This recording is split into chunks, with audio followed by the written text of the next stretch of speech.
You're listening to PetLifeRadio.com.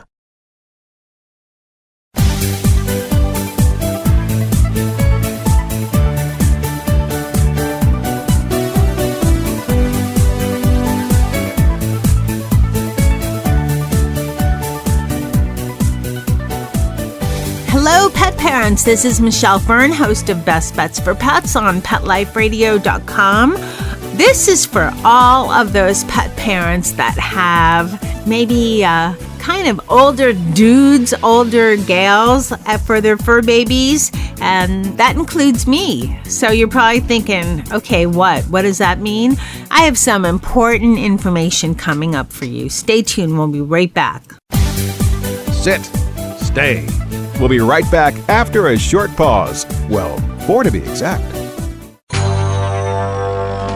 It's DesignerPetSweaters.com. Hand-knitted designer sweaters for your precious pup or cool cat. Beautiful couture patterns for your pets, including custom-knitted formal wear, casual wear, yachting, and even sports-themed. Many designer pet sweaters include feathered tammy hats, top hats, and a lot of sparkle. Each sweater includes leg loops, front paw sleeves, and leash opening. Visit DesignerPetSweaters.com to order your 4-legged fashions today. Your pets will stay warm for the winter and be runway ready. Large or small, we fit them all. DesignerPetSweaters.com.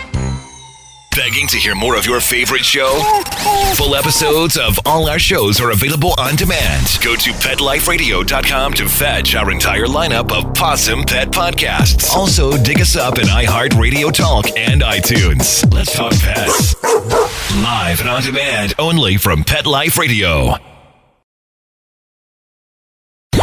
Let's talk pets. Let's talk pets On Pet Life Radio. Pet Life Radio. PetLifeRadio.com.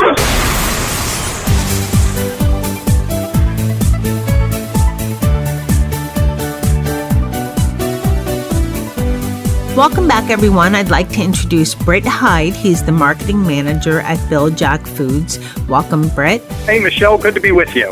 So it's great to have you. And during my intro, people are like, what?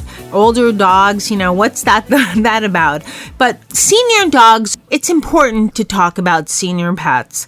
And we're talking today about senior dogs in general. And actually, one of our test crew, Mr. Z, also known as Zeus, is a 10 and a half. Doesn't look a day over 6, so I'm very proud of him. But let's talk about some things about senior dogs. First of all, I know that this is an important place in Bil-Jac's heart, but what about for people that have considered adopting? A lot of our audience adopts dogs. Most people always think, I should get a puppy. What are the benefits of adopting a senior dog? What is first considered a senior dog? I was going to start there, too. Let's talk about what a senior dog is. A senior dog is generally a dog who's in the later, let's say, third of their lifespan. Now, larger dogs generally don't tend to live as long as shorter dogs, and certainly some breeds live longer than others. Labradors, which are our large breeds, often live to be 15 years. But generally, you want to think about the last third of their life and think about your dog, think about the breed, think about what an average life expectancy is for that breed, and then somewhere around when you get to the last third of their life, you should start to be thinking about feeding a senior food. And of course, your vet can always help you with what is the right time to change to a senior food if you're not sure. But you can always have that conversation with your vet also the next time you're at your regularly scheduled veterinary appointment, because dogs should be seen at least once a year for a wellness check and a health checkup. And when you see the vet, it's a great way to sort of talk about, hey, for my dog, when should I start to think about feeding a senior food? Because senior foods are specially formulated to meet some of the needs of dogs in terms of their joint health support, and also because as dogs age, their metabolism changes, and so the formula's been adjusted to recognize the fact that as their metabolism changes, their diet needs to change too. Okay, here's a question for you regarding senior dogs, because Mr. Z is I would consider him a senior dog. He's about 50 pounds. I'd love for him to hit 20, but I know that for his weight and, his size, probably average lifespan's maybe 15. Right. if 16 if I'm really lucky, 18 maybe if I really, really get lucky. 18 is a really old dog. That would be quite remarkable. Well, a close friend had one at 18, and oh boy, that poor, he was ready for doggy heaven. So, but talking about, so Mr. Z, I've noticed in the last maybe year, besides what you mentioned with the senior dog food as far as, certain, vitamins and metabolism. Okay, this is a little funny, but it's not, because I'm wondering if you don't, because I have not changed his food yet because there's another dog in the house and they tend to eat each other's. Can senior pet food help with dogs when they have gas?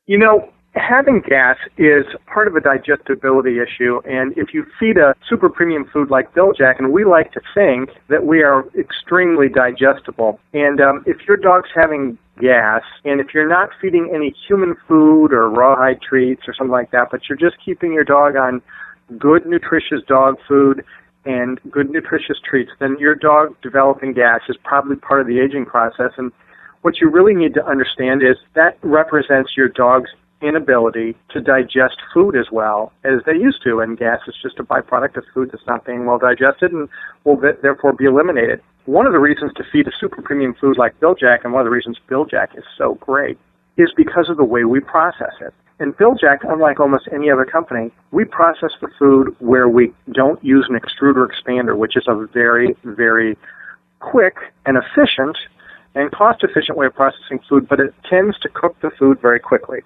especially the carbohydrates. And because those carbohydrates that are in the food for energy aren't being thoroughly converted from complex to simpler and more digestible carbohydrates, when they're cooked really quickly in an extruder, you get a higher likelihood that it's a little harder to digest. And what makes Bil-Jac so special, it's part of all of our formulas, but it really shines when your dog gets to be a senior, is we actually convert the carbohydrates we use in our food slowly over a longer period of time, and they are more thoroughly cooked.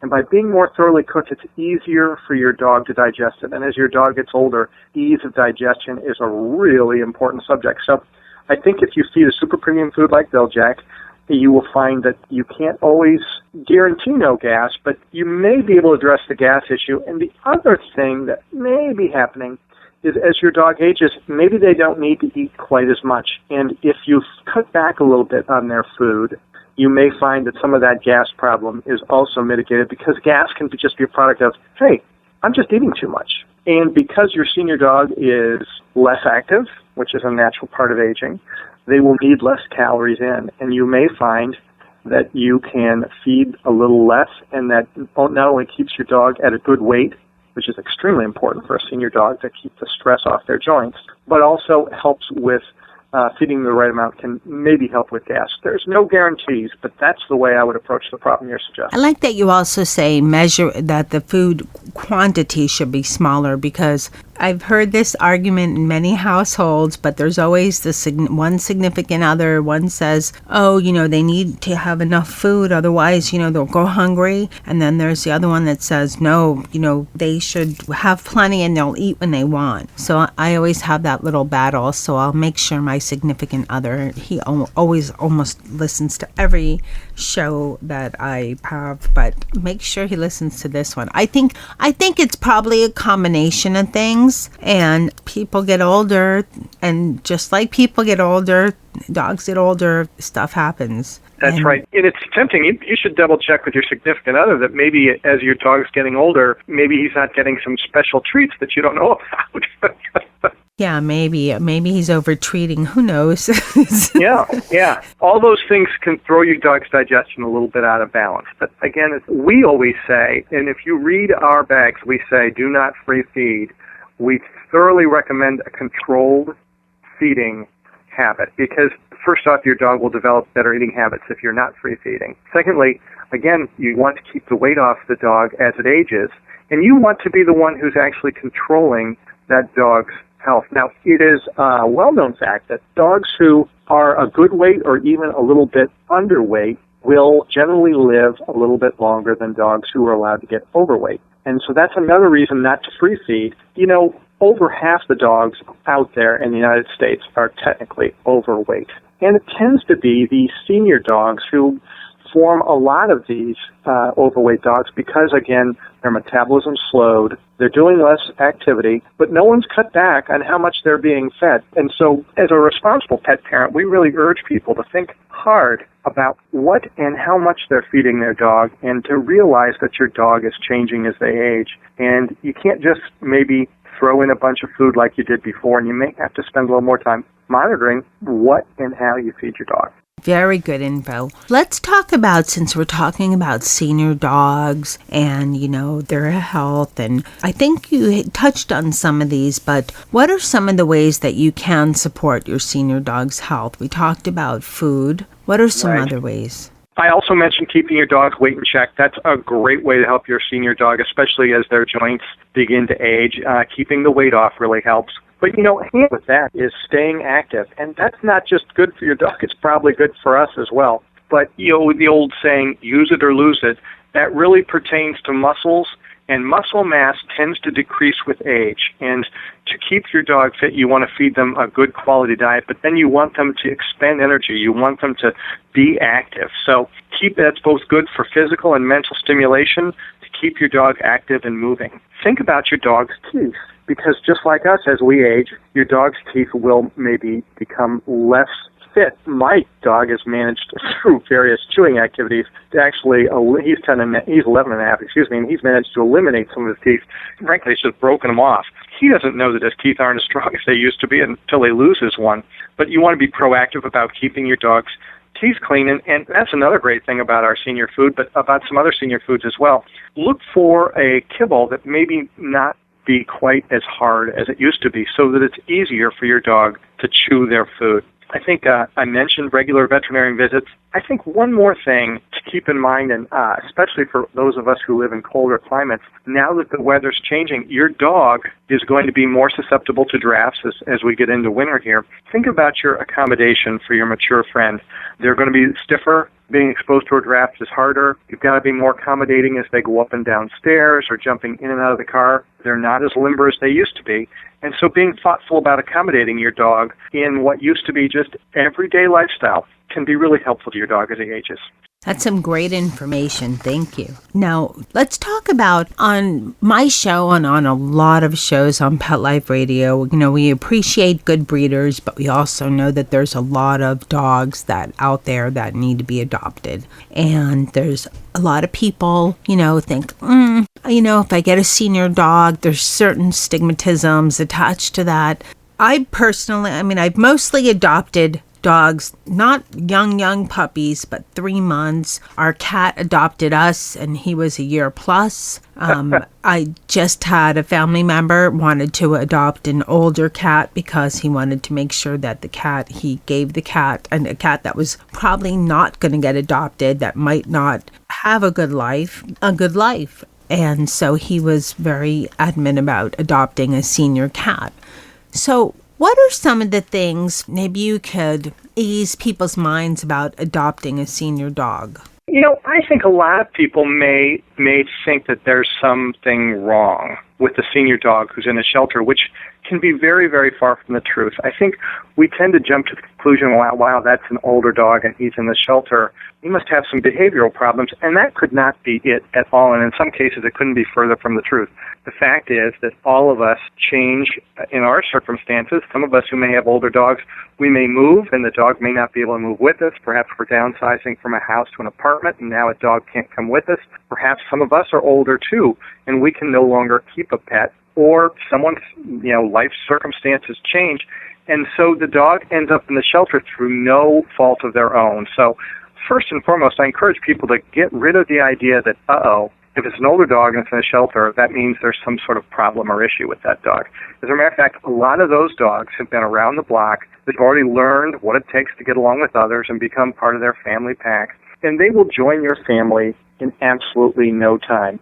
You don't have to housebreak them. They're past chewing and getting up in the middle of the night and driving you crazy like a puppy might.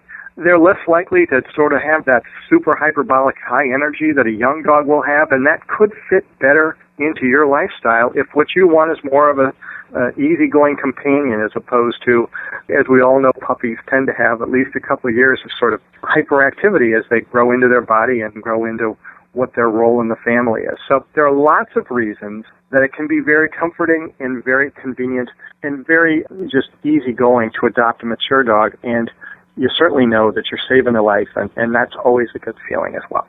Of course. Now, do you have any tips for people when they're looking to adopt, a dog from a shelter, particularly a senior dog? Well, just keep in mind that shelters receive new dogs every day.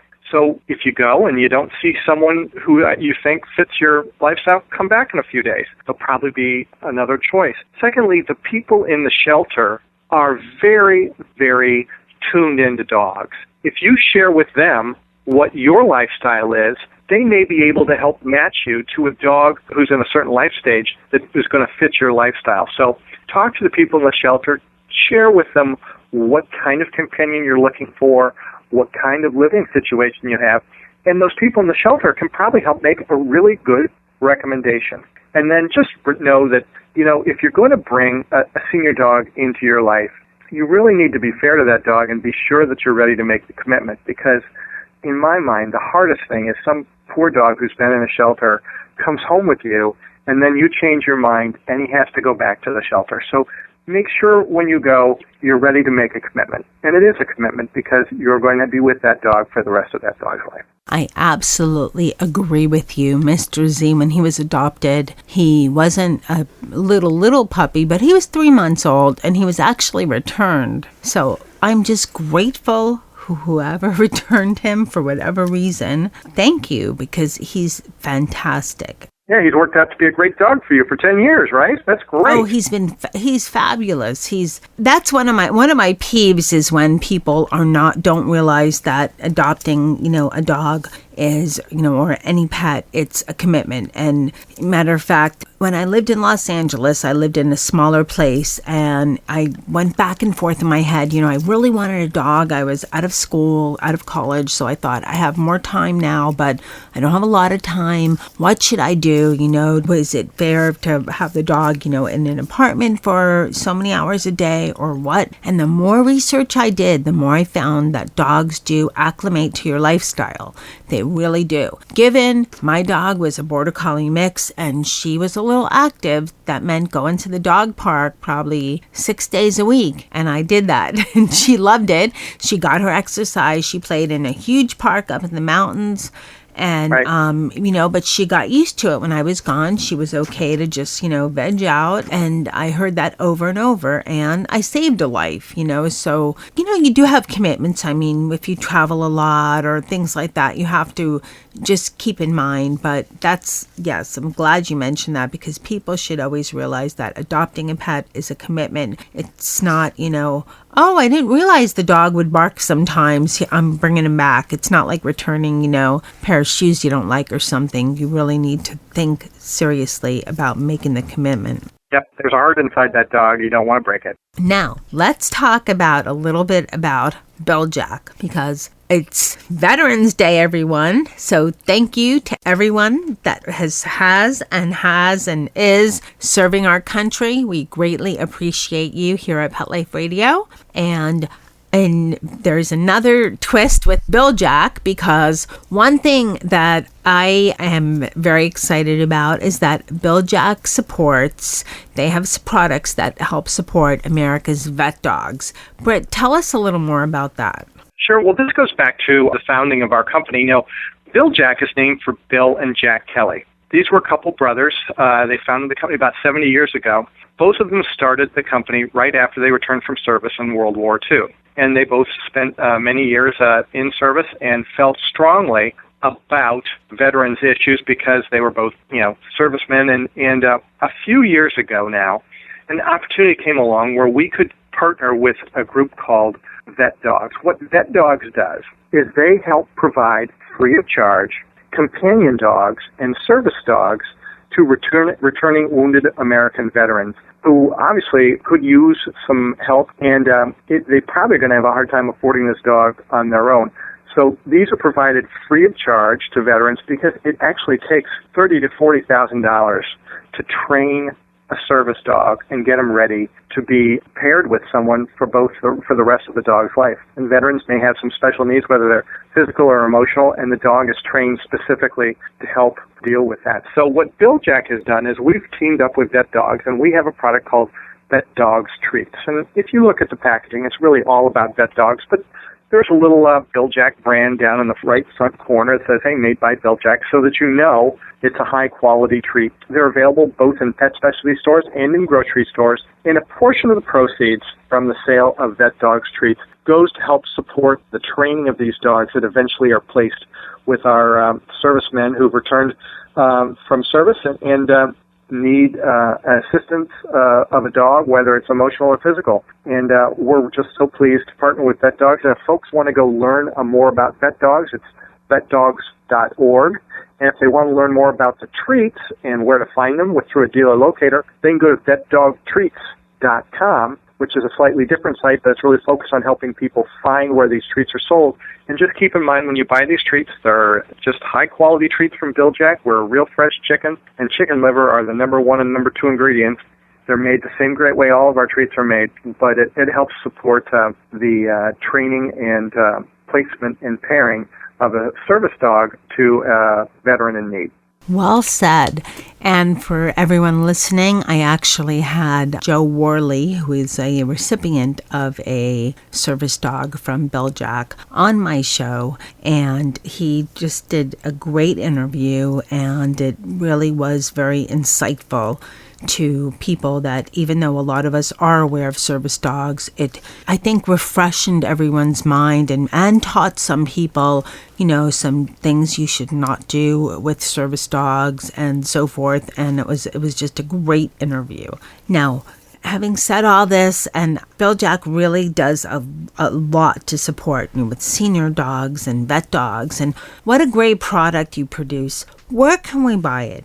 We are generally for most of our products, sold in places that might have pet in the name. Here in the United States, we're sold at PetSmarts and Petco's and pet supermarkets and Pet Supplies Plus. But the easiest way for any of your listeners to find BilJac is to go to our website, because there's a dealer locator, and you can type in your city or you can type in your zip code, and it will return dealers. As a result, it will return dealers near you, so you can go find and purchase our products. And our website is very simple. It's www.bil-jac.com. That's BilJac, bil-jac.com. Right on the front page, you'll find our dealer locator, and that's the best way to find a dealer near you. Now, if you are also big in social media, we have a Facebook page, we've got a Pinterest page, we tweet, we Instagram. There are all kinds of ways to interact with BilJac out in social media. And when you go to our website, you can sign up for our monthly Best Friends Club, and that will bring monthly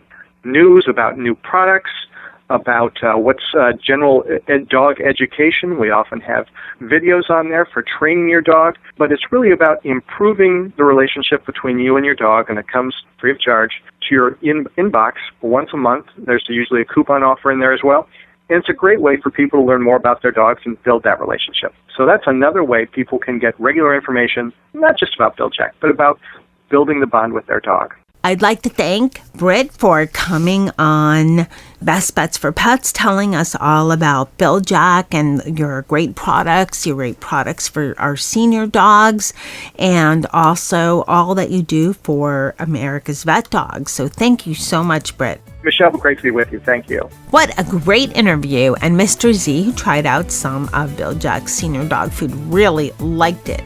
So he's not listening, so he won't know, but we had a gas-free night that night. So I think that BilJac Senior Dog Food for Mr. Z is going to stay around a little longer. But it was a great interview, very engaging, and I'm so excited that I was able to interview Brit from BilJac on Veterans Day. How apropos.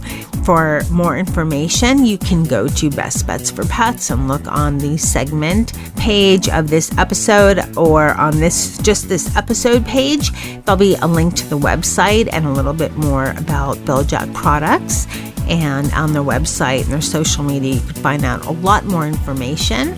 Thank you so much for listening. There's many, many great shows in the works coming up soon. Let's Talk Pets, every week on demand. only on PetLifeRadio.com.